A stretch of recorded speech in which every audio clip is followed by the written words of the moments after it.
नमस्कार दोस्तों, मैं डॉक्टर द्वारका प्रसाद। दोस्तों, मैं एक मनोवैज्ञानिक सलाहकार, एक लाइफ कोच।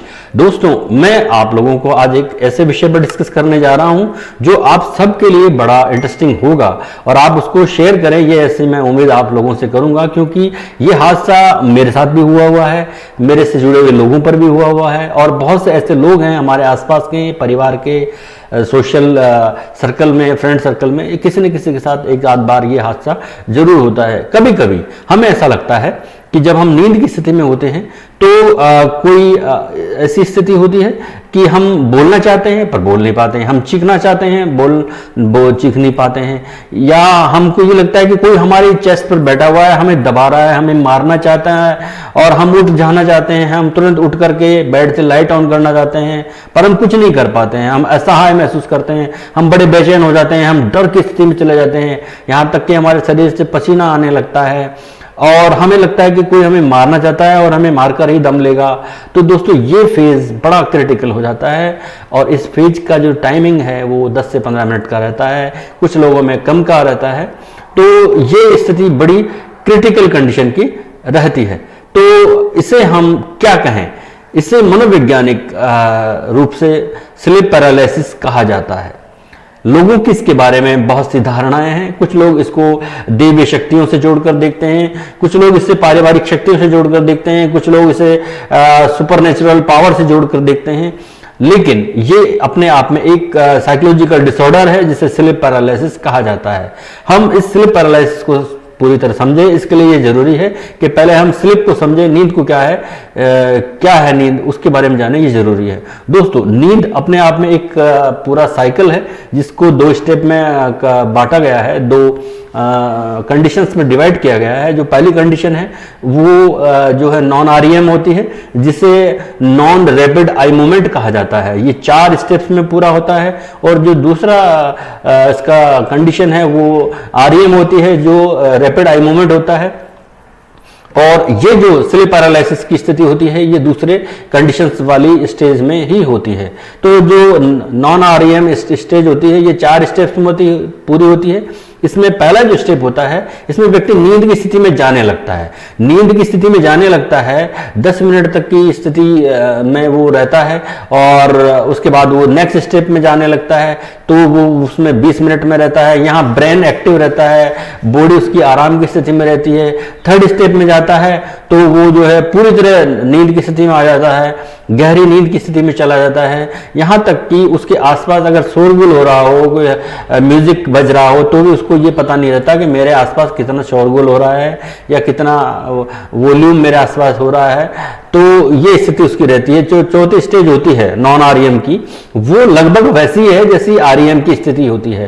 तो अगर हम बात करें REM की, तो रैपिड आई मूवमेंट स्थिति एक अपने आप में एक स्थिति ऐसी होती है जहां पर जो आई मूवमेंट है, जो आई बॉल है, वो मूवमेंट करता है, आंखों की पुतलियां जो है अंदर अपनी मूवमेंट करती है। यह व्यक्ति जो सपने देखता है, ड्रीम्स जो देखता है, वो इसी कंडीशन में देखता है। यहाँ ब्रेन जो है एक्टिव होता है, बॉडी जो है बड़ी आराम की मुद्रा में रहती है, ब्रेन एक्टिव रहता है, सक्रिय स्थिति में रहता है।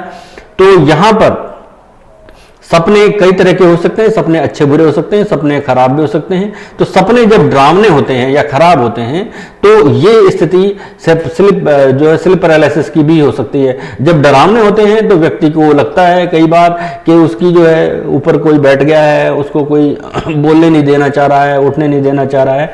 तो ये स्थिति स्लीप पैरालिसिस की जो है REM कंडीशन में होती है, जहां पर वो उसका ब्रेन एक्टिव होता है, उसका जो बॉडी जो है वो आराम की मुद्रा में होता है, लेकिन उसकी मसल्स जो है निष्क्रिय रहती है, यानी कि वो उसकी मसल जो स्थिति है वो इनएक्टिव रहती है।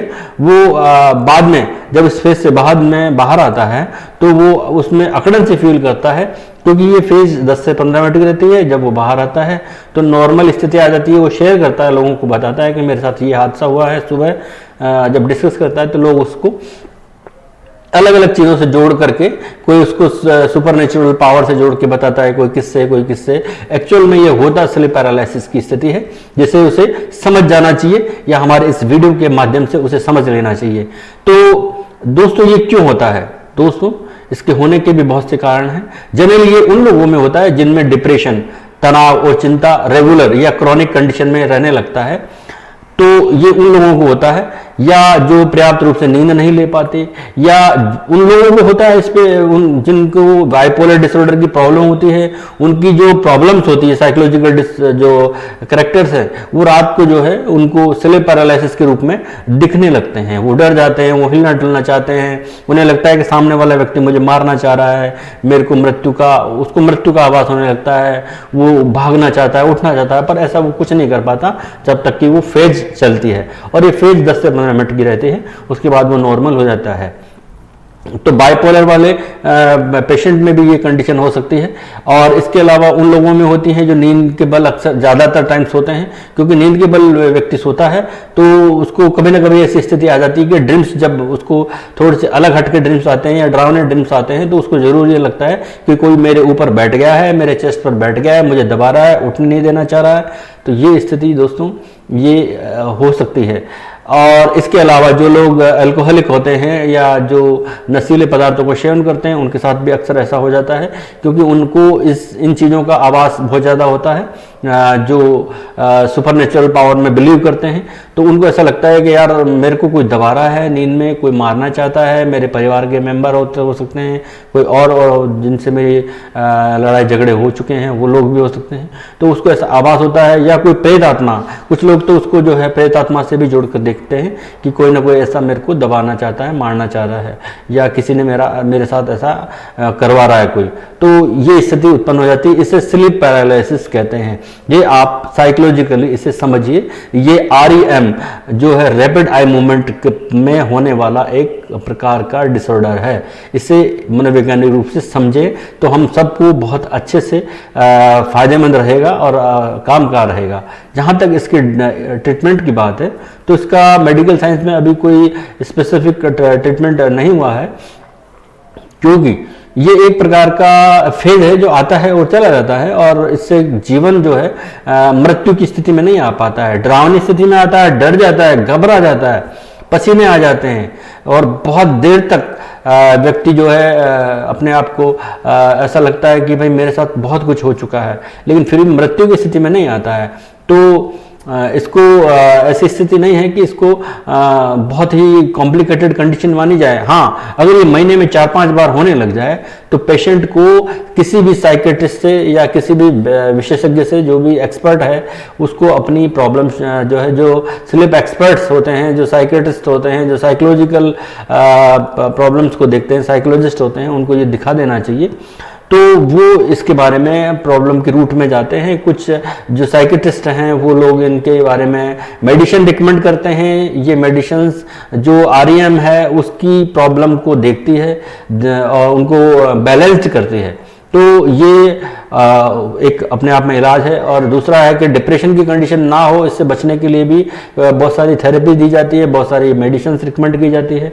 इसके अलावा अगर कोई व्यक्ति मेडिटेशन करता है तो भी उसको ये स्थिति से बच सकता है, इस तरह की प्रॉब्लम से बच सकता है। और दूसरा, अगर वो टाइम पे नींद लेता है या सोते समय में जो है नशीले पदार्थों का सेवन नहीं करता है, या फिर वो सोते समय टीवी, लैपटॉप और मोबाइल से दूरी बना के रखता है, 1 घंटे पहले इन सबको बंद करके अलग रख देता है, तो भी वो ऐसे हादसों से बच सकता है। तो ये बेहद जरूरी है कि व्यक्ति इन सब चीज़ों से बचे, क्योंकि ये जो चीज़ें है, अल्कोहल हुआ या मोबाइल, टीवी, लैपटॉप वगैरह हुआ, ये चीज़ें जो लास्ट जब व्यक्ति REM कंडीशन में जाने के टाइम ये चीज़ें रिफ्लेक्शन, उसको विजुअलाइजेशन में चली जाती हैं और ड्रीम का जो फॉर्म में बदल जाती हैं, तो उसको ये कंडीशन आ सकती है।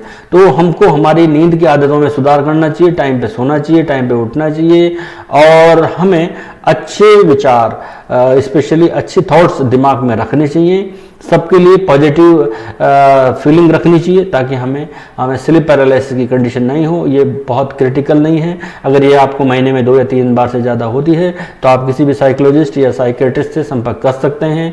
वो इसको बहुत आराम से इसको हैंडल कर लेंगे और आपको जल्दी ठीक कर देंगे।